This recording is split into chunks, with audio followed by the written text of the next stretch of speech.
mais do que as roupas. Amém. Só até aí. Os irmãos podem se sentar.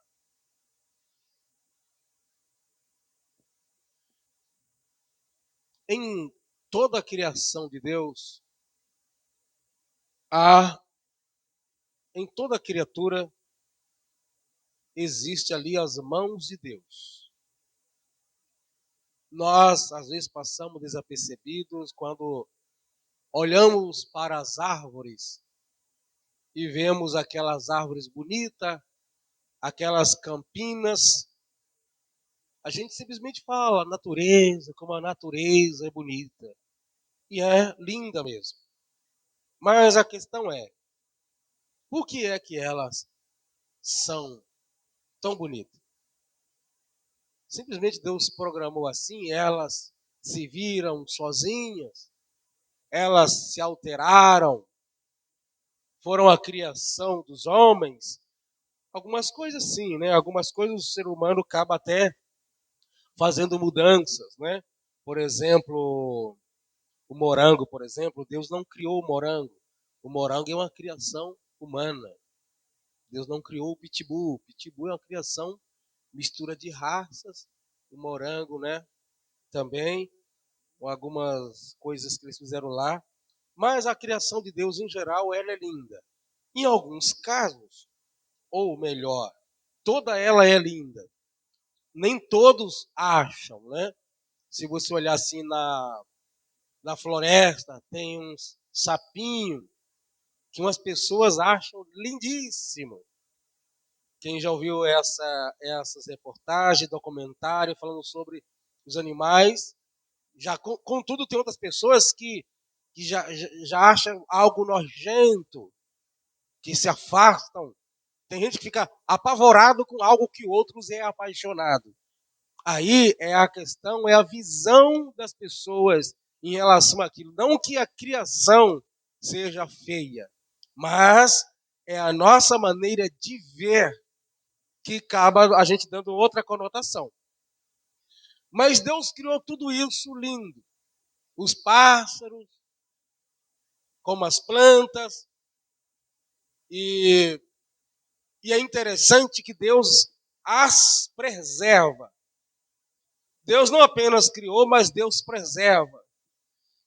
E quando nós olhamos Deus conservando as plantas, preservando as plantas, as árvores e também os pássaros, isso é um sinal de que quando a gente olha com a visão correta para isso, é motivo da gente entender como Deus olha para nós.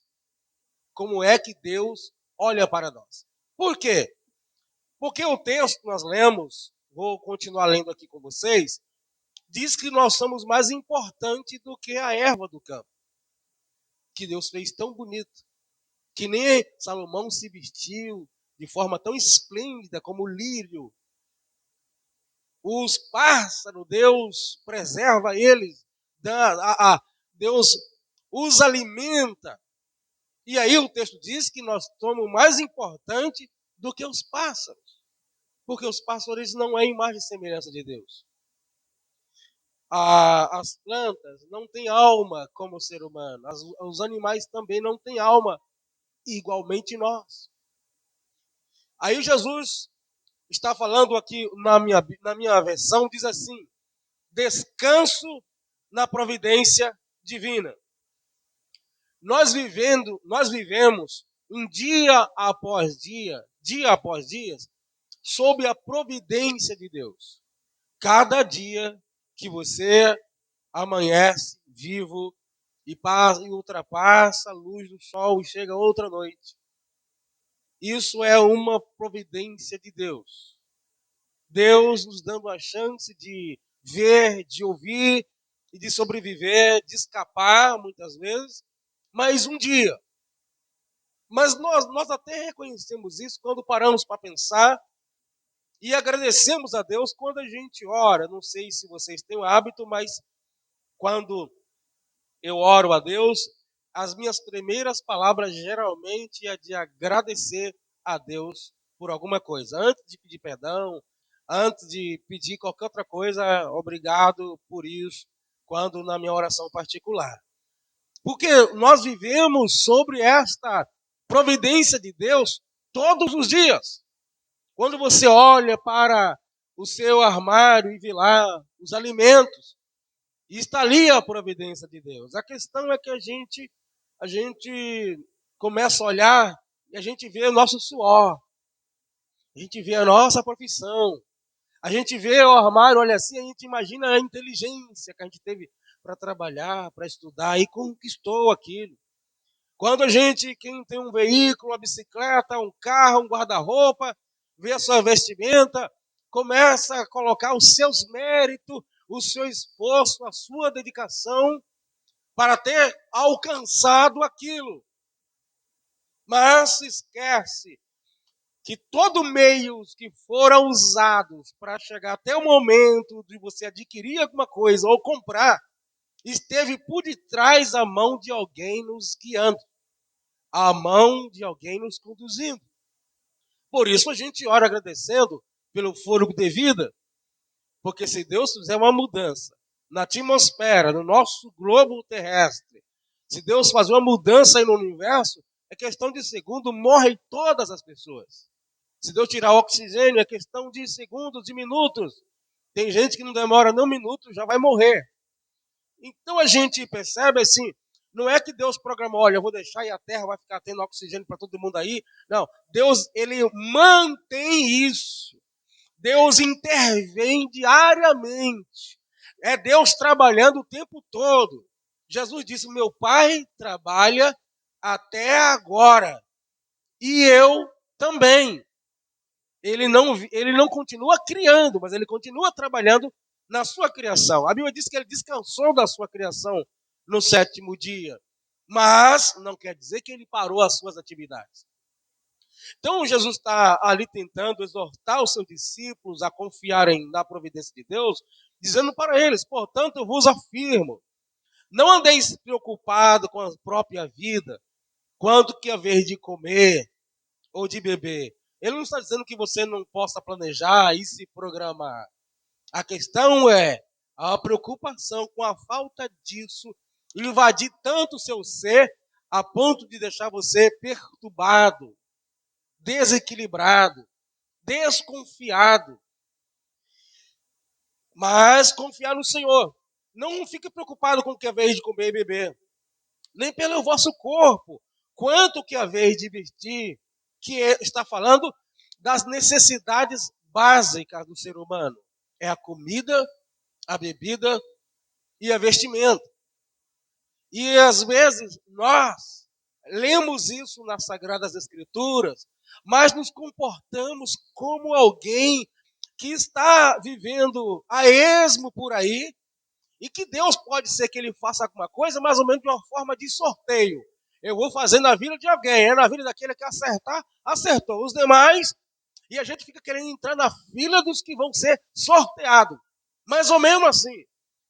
Então, nós precisamos confiar mais em Deus, porque mediante a sua palavra, quando a gente olha pelas Sagradas Escrituras, mesmo que tem momentos que as coisas se escurecem, tem horas que as trevas querem nos alcançar, tem momento que algumas coisas nos faltará, mas isso não significa que Deus está nos desamparando. Porque tem momento que nos falta, e poderá faltar. Paulo disse que teve um momento que faltou comida para ele, mas ele não morreu de fome. Ele disse que teve um momento que faltou vestimenta, ele passou por nudez. Entretanto, no final ele disse, eu aprendi a conviver com todas essas coisas. Posso todas as coisas naquele que me fortalece.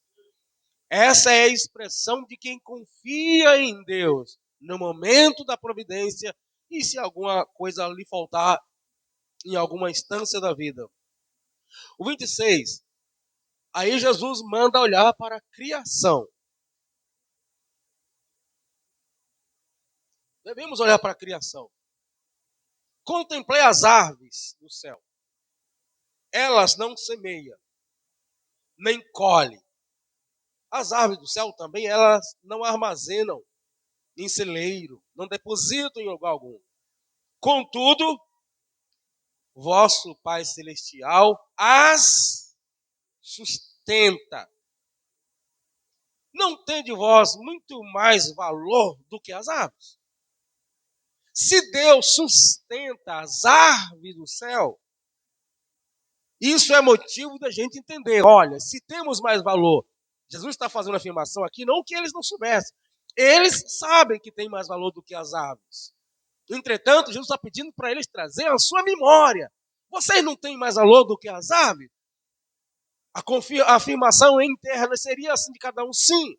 Se Deus, se o Pai de vocês cuida das árvores, que tem menos valor do que vocês, não cuidará também de vocês?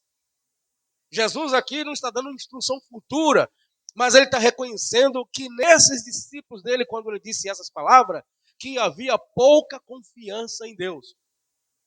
Algumas nossas orações, elas são de confiança. Algumas orações, elas revelam que nós estamos em desespero.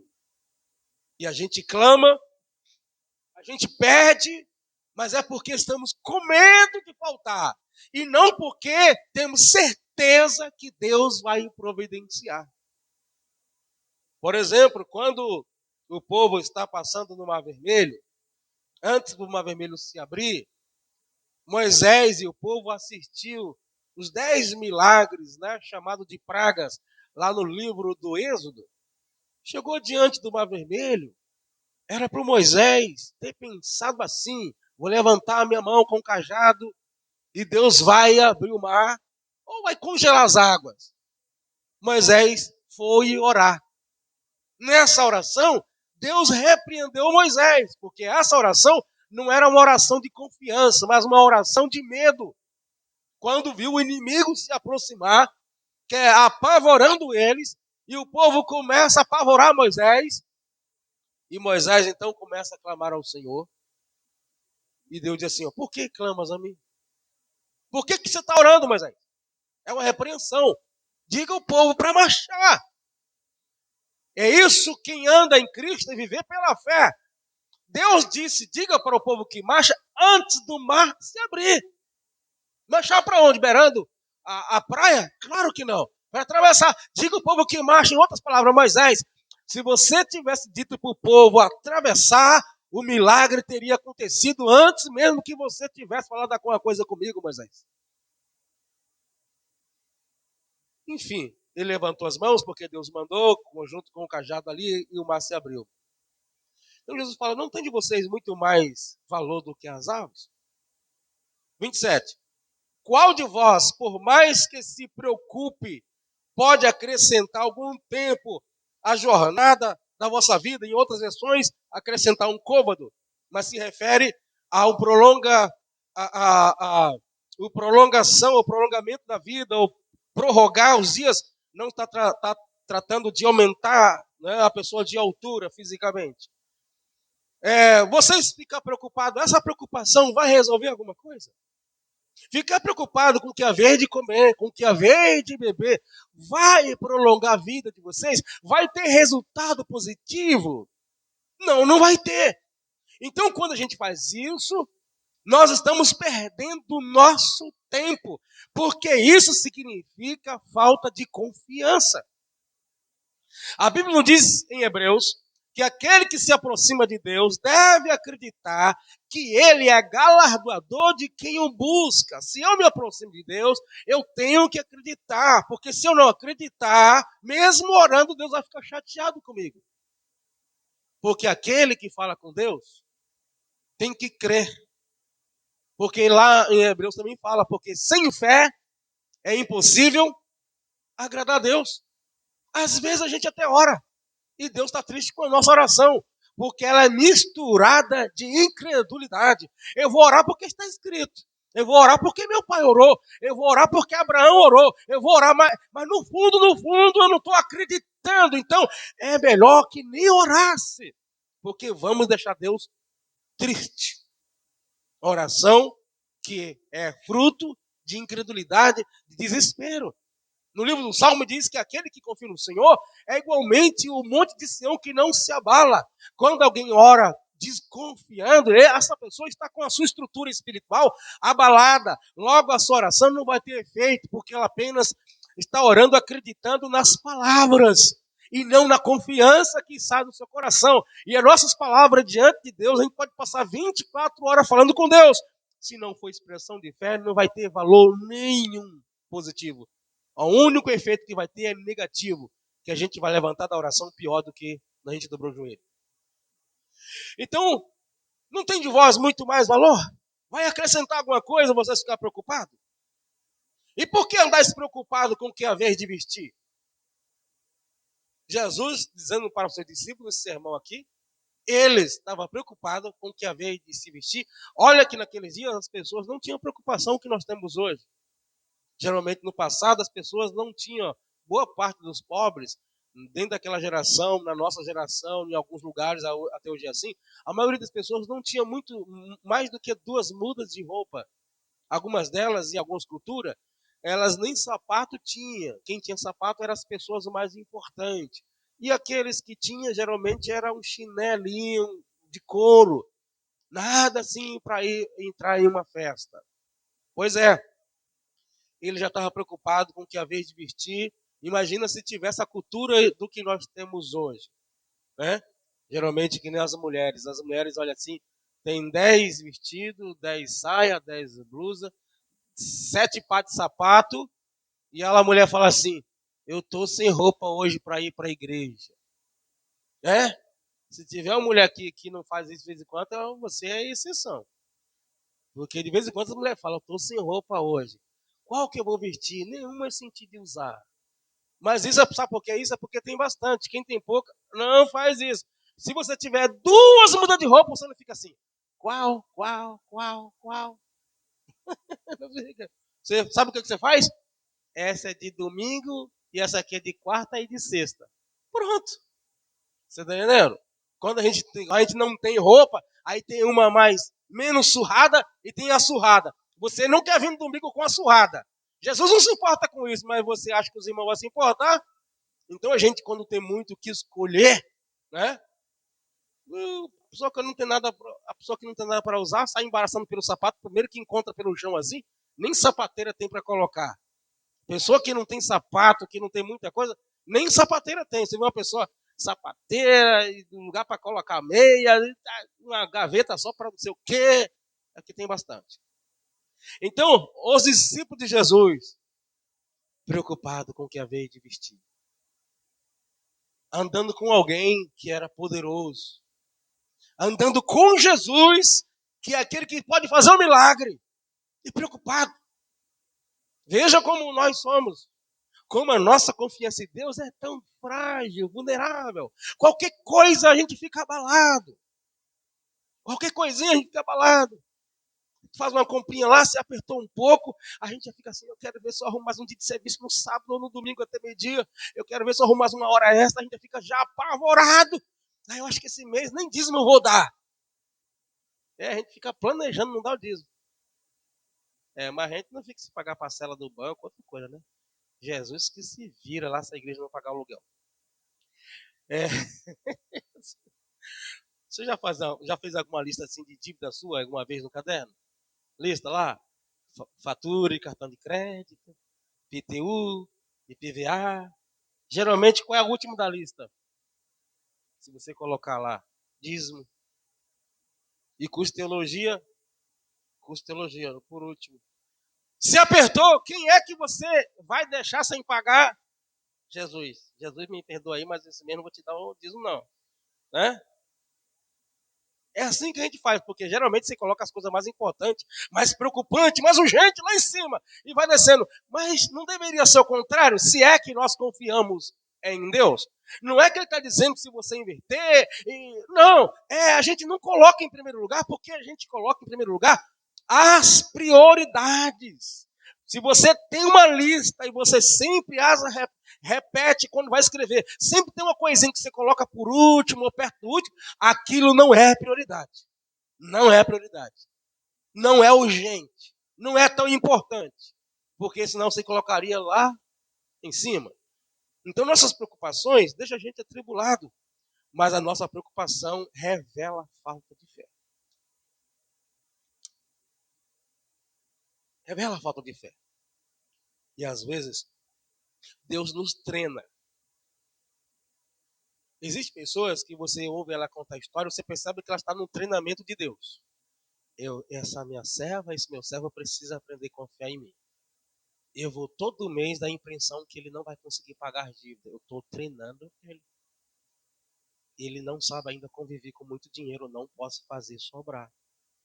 Porque se sobrar, já vai se perder. Já vai, né? Imagina assim, vamos falar sobre dízimo e oferta. Tem pessoas que falam assim, pastor, estou tão apertado, não estou conseguindo dar dízimo e oferta. Aí, de repente, você fica sabendo que a pessoa foi lá e comprou um carrão parcelado. Aí eu digo, ó, tá tão apertado que não consegue dar dízimo e oferta e compra um carrão parcelado.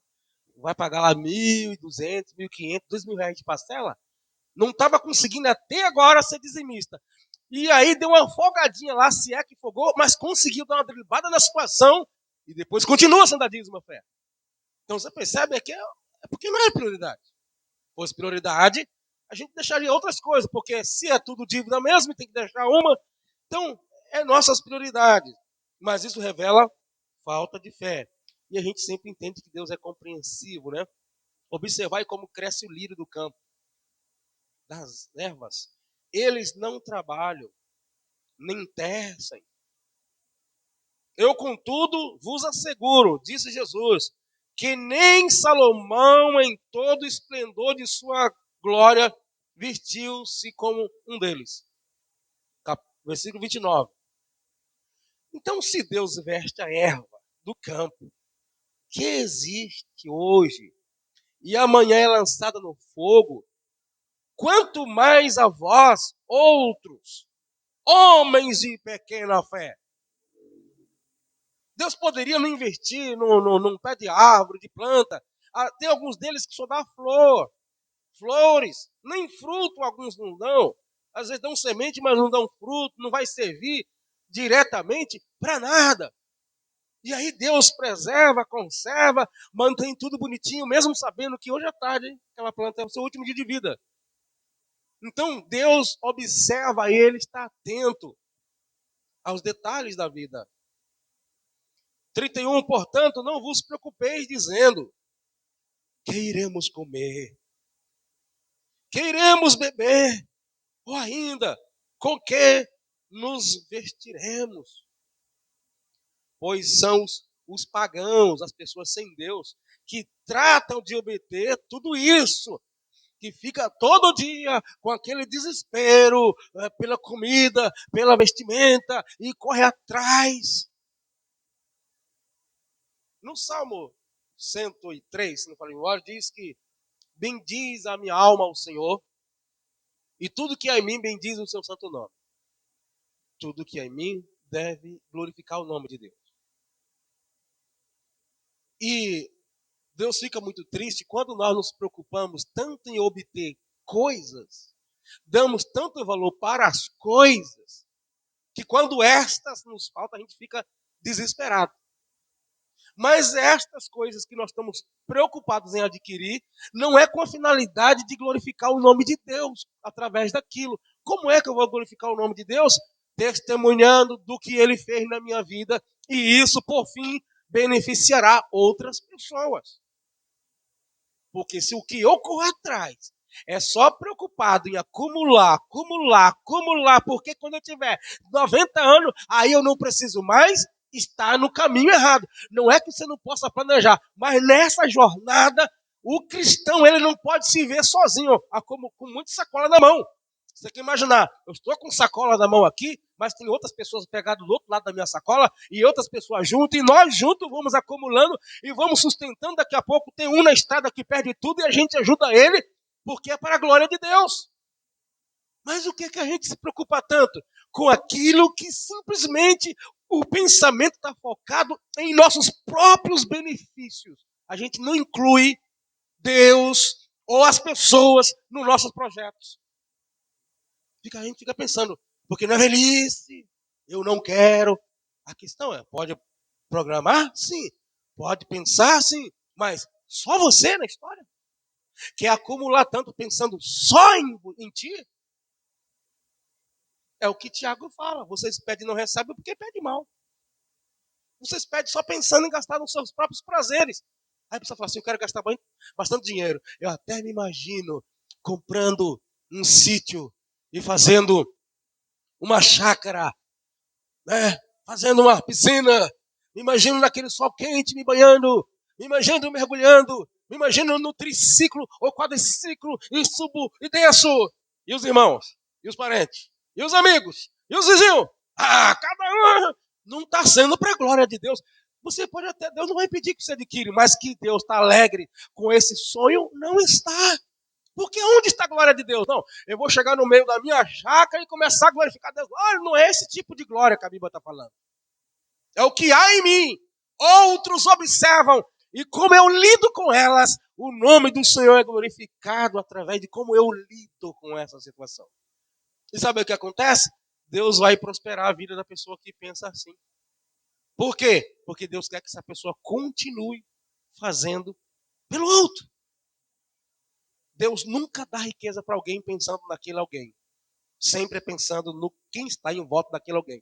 Infelizmente, nós, quando adquirimos coisas, a gente só pensa em nós. E fica até blasfemando nos outros. Sem contar que a riqueza é um dom de Deus, como dizem Eclesiastes, mas não é todo mundo que consegue alcançar. Porque se todo mundo na vida fosse todo mundo riquíssimo, a vida não tinha graça nenhuma. Jesus disse, olha, vocês sempre terão os pobres com vocês para vocês ajudar. Isso foi Jesus mesmo que disse. Quando a mulher derramou aquele perfume, alguém questionou porque assim fizeram. Oh, deixa essa mulher que está fazendo aí a preparação do meu corpo para o sepultamento. Os pobres vocês sempre terão aí para ajudar. Dessa vez deixa ela fazer algo aqui por mim. Então nós precisamos sempre perceber isso. Quando Deus olha para alguém que está preocupado em beneficiar o outro com aquilo que adquire, Deus vai fazer às vezes não é tanto por você. Deus vai fazer por alguém que está lá clamando, Deus, envia a providência.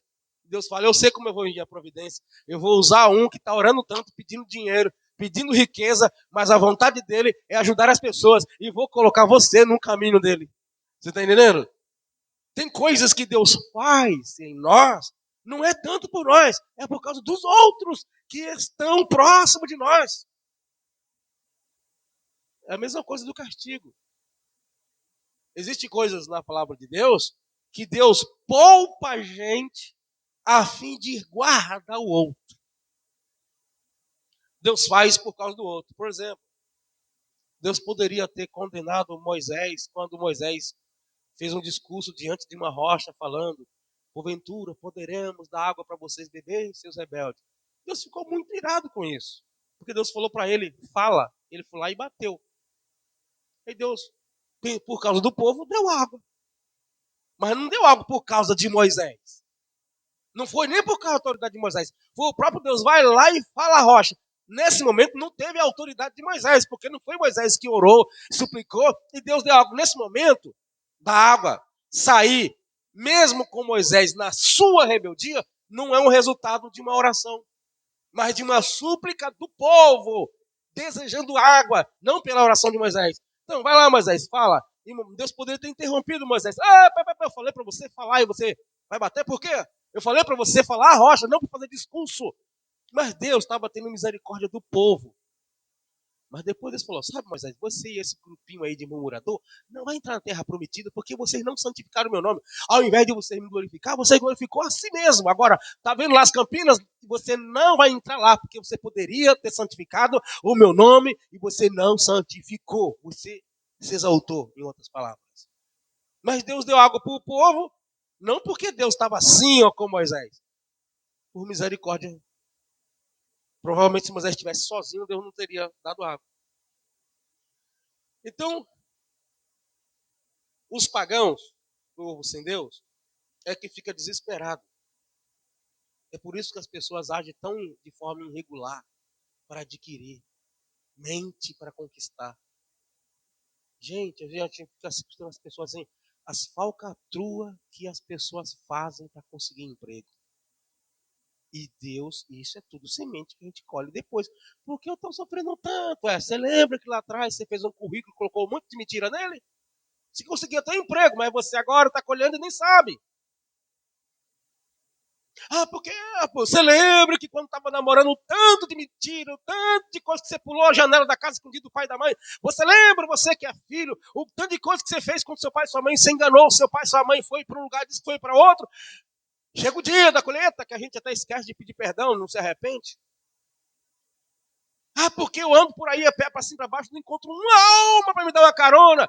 Lembra quantas vezes você passou por alguém e fingiu que não viu a pessoa e não deu carona para a pessoa? Vai colher isso.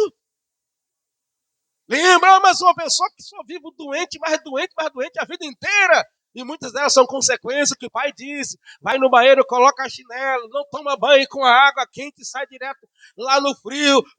Olha, cuidado com esse tipo de alimentação. O pai e a mãe disse, a pessoa não está nem aí. Eu aguento pegar. Cuidado, esse negócio é muito pesado para você abaixar de qualquer jeito, colocar nas costas. Não, eu tenho força e colocou aí quando ficar velho, anda só com a coluna arrebentada. É colheita, gente. Só que a gente esquece disso. A gente esquece. Isso envolve o espiritual, né? Envolve o natural do dia a dia, envolve, né? Por que eu não entrei na escola? A mãe falou tanto, vai estudar, vai estudar.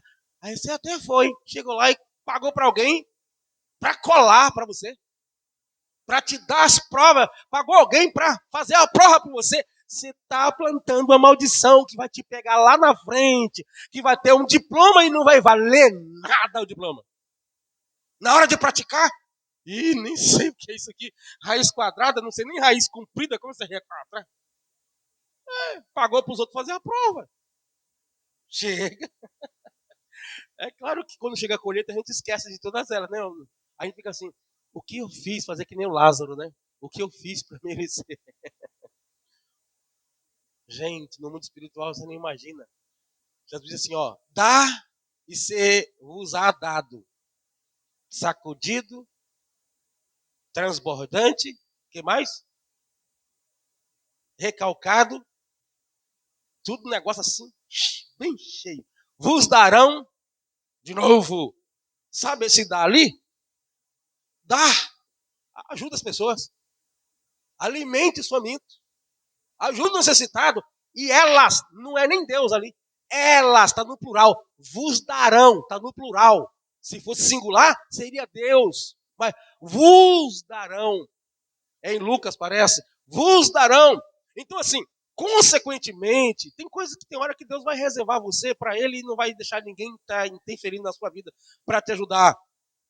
Mas pode conversar com as pessoas que são generosas, que ela vive se surpreendendo por presente de alguém que ela nem esperava. Por quê? Colhendo o que ela plantou. Ela viveu a vida fazendo isso sem interesse, é claro. Paulo chega a dizer na primeira carta aos Coríntios, lá nos seus últimos capítulos, dizendo que a nossa obra não é vã no Senhor. Vamos receber a recompensa. Mas isso é quem confia em Deus. Porque tem hora você dividir o que você tem, né? Que nem as mulheres, a gente estava falando que gosta muito de sapato. Aí você tem dois. Chegou a pessoa carente e precisando de um. Você acha que dois já é uma aprovação. Você fala assim, agora eu tenho de sexta e de domingo. Qual que eu vou dar agora? Confiança em Deus. Né? Confiança em Deus. Deixar Deus tocar no coração, como eu vi uma irmã lá na Bahia, antes de eu vir para cá, ela dizendo que ela tinha um vestido lindíssimo, aquele negócio que encheu os seus olhos. E aí que Deus falou diretamente com ela assim, olha, dá aquele vestido de presente para fulana de tal. Mas ela quase fez campanha de oração para ter coragem para fazer. Sabe aquele negócio que você está ali, parece sua plaquinha de ouro que está ali. Meu Deus do céu, eu não vejo a hora de eu entrar nesse negócio aí. Dá para outra lá. É o Isaac, né? Como diz, é o Isaac. Vai lá, mata Isaac. Aí quando Deus vê que a gente é muito apegado às coisas, às vezes ele nos testa, né? É. Então quem confia em Deus, gente, a gente vive uma vida tão de incredulidade. que a gente faz questão de uma moedinha. É seu direito de pedir uma moedinha de volta? Claro que é. Mas tem gente que vive brigando com o troco do mercado, porque não, tem 5 centavos aí, você tem que pagar. Eu estou no direito e faz um escarcéu. Tem gente que faz questão por qualquer besteira. Vai na casa do irmão, toma café, chega lá, esqueceu R$ 1 que caiu no chão, ele esqueceu de pegar. Ele paga R$ 2 de gasolina para ir buscar R$ 1. Irmão, essa vez atrás do banco caiu R$ 1 meu que caiu, esqueci de pegar, irmão. Isso é miserável. Tá no direito, mas é miserável. Porque gastou mais para buscar. Generosidade é um dos segredos da prosperidade. Da prosperidade. E isso é tão forte isso, que essa parte de generosidade acontece não é nem só com crente. Até as pessoas do mundo, ela não vai ser salva, mas até as pessoas do mundo que são generosas, Deus também abençoa elas mais financeiramente. Não precisa nem ser crente. Parte espiritual não, é outra questão, não vai ser salva, mas na parte se é generosidade. Generosidade é você dar assim um negócio em abundância, sem ficar muito procurando saber, irmão, vou te dar R$ 1, mas você vai comprar o que mesmo com esse R$ 1 aí, irmão? Né? Que generoso ele não vai dar o dinheiro para qualquer um, é claro. Mas generoso ele não fica preocupado tanto com a ajuda que ele vai dar, para onde é que vai? Que tem gente que dá uma cesta básica, mas já fica na esquina, deixa eu ver se não vai vender pro vizinho. Então não dá. Tem gente que é miserável, e eu não estou falando do mundo não, estou falando do mundo não. Você já sabe de que eu estou falando. E é tão fácil de descobrir, né? Podia ter doutrina. Como descobrir o irmão que é miserável? Não posso dar essa doutrina aqui. Que aí...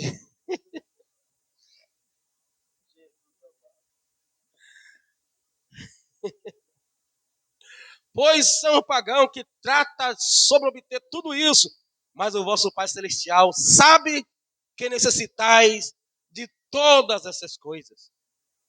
Buscai assim, em primeiro lugar, o reino de Deus e a sua justiça. O 33.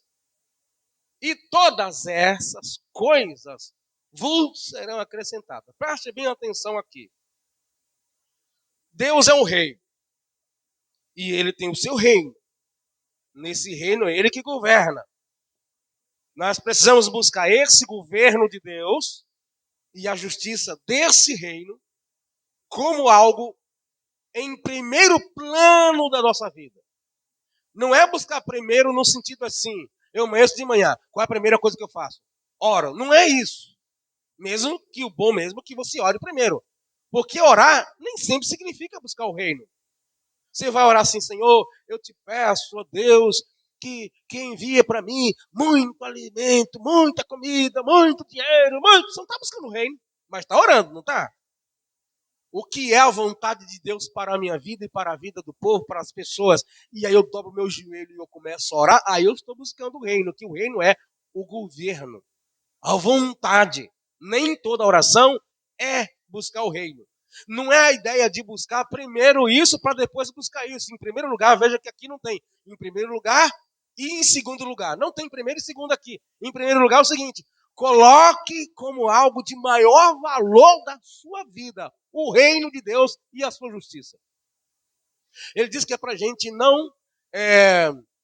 como é que fala? Não ajunteis tesouro aqui na terra. Não quer dizer que você não pode ter um dinheiro depositado. A questão é algo em que o seu coração considere como tesouro, como algo importante. Por quê? Porque onde tiver o tesouro estará também o seu coração. E o nosso coração não pode estar. Então você pode ter dinheiro, mas não tesouro. O seu dinheiro não pode ser o seu tesouro. Algo de valor extremo que você nem dorme à noite pensando naquilo, naquele carro, naquele dinheiro, naquele depósito. Isso é o seu tesouro.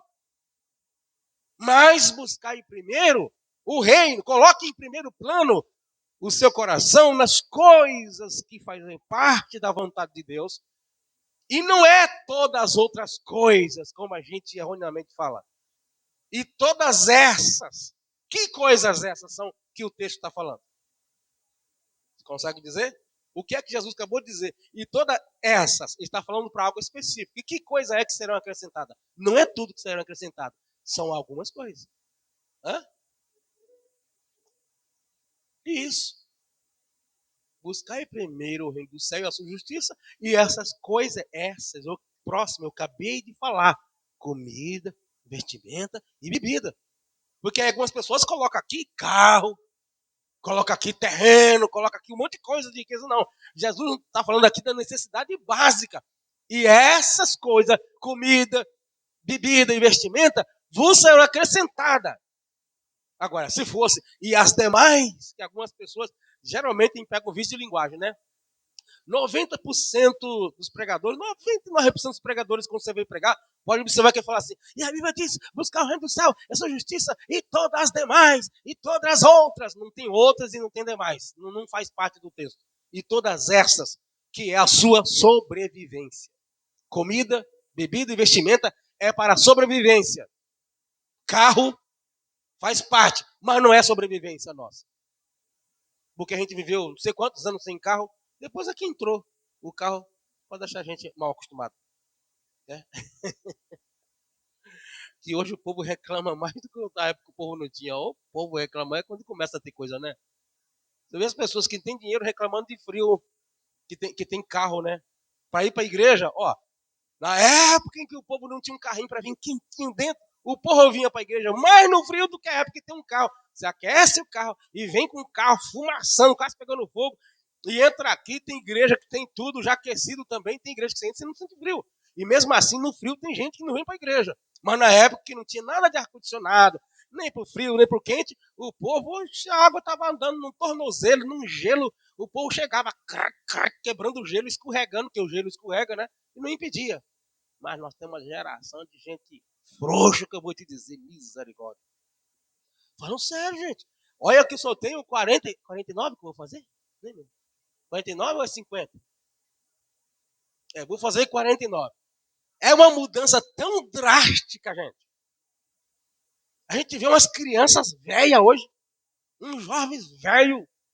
Fica de pé, irmão, pra gente ler a Bíblia. Os velhos ficam de pé e eu já fico tudo desconjuntado as pernas. Tá entendendo? Eu não entendo essa geração nossa, uma geração muito fraca. Vai cantar ainda. Vai na cruz, vai na cruz. Canta um negócio com fé. Quando é para gritar lá pro Corinthians, pro Palmeiras, essas coisas ruins que não ajudam ninguém, aí grita, gol, gol, gol. Coisa ruim mesmo, porque crente viciado em um jogo é meio atribulativo. Então, com exceções de alguns que não existem. Então vamos lá. Portanto, não vos preocupeis com o dia de amanhã, pois ao amanhã trará sobre suas próprias preocupações. Vem sobre si o seu próprio mal. É suficiente o mal que cada dia traz a si mesmo. Jesus está ensinando, exortando ele, confia em Deus. Ele não está dizendo que o mal também nunca vai acontecer. Olha como é que finaliza. Cada dia basta o seu mal. Você já não teve a sua dificuldade de hoje? Você ficou preocupado com a dificuldade de amanhã, pronto. Isso vai mexer com a sua fé. Vive cada dia dependendo de um milagre. Não choveu, vai chover amanhã. Ao emprego as portas não abriu, vai abrir amanhã. Confia em Deus. Agora, aprenda a viver isso. Senhor, tudo que é em mim, eu quero que seja para a tua glória. E quando a gente faz isso, olha, tem uma pessoa descrente ali que quer alugar. Eu tenho uma casa de aluguel, um exemplo, né? Tem uma casa ali de aluguel, um final de semana que alguém quer passar. Né? Eu estou até pensando em comprar alguma coisa assim, o dinheiro não sobrou ainda, né? Dinheiro de rico, de pobre para sobrar. Fazer alguma coisa para as pessoas. Aí, como é para as pessoas do mundo, o alugo normal. Mas de vez em quando, deixa Deus tocar no coração e falar assim, como é os irmãos da igreja, eu vou fazer um pouquinho mais barato, para a glória de Deus.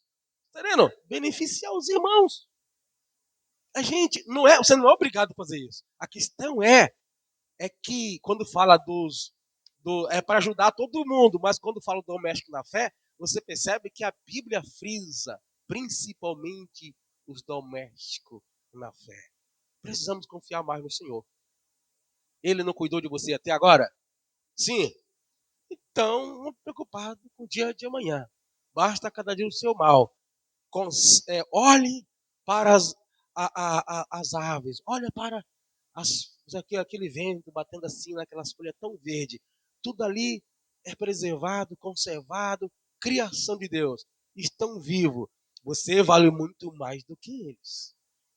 Então, se você vale muito mais do que eles, se Deus tem trabalhado pelas plantas e pelas aves, como Ele não fará com a nossa vida também? Confie no Senhor. Amém? Com a sua cabeça. Ó Deus e Pai, obrigado por tudo que nós temos, ó Senhor, experimentado. O Senhor tem sido bondoso para conosco.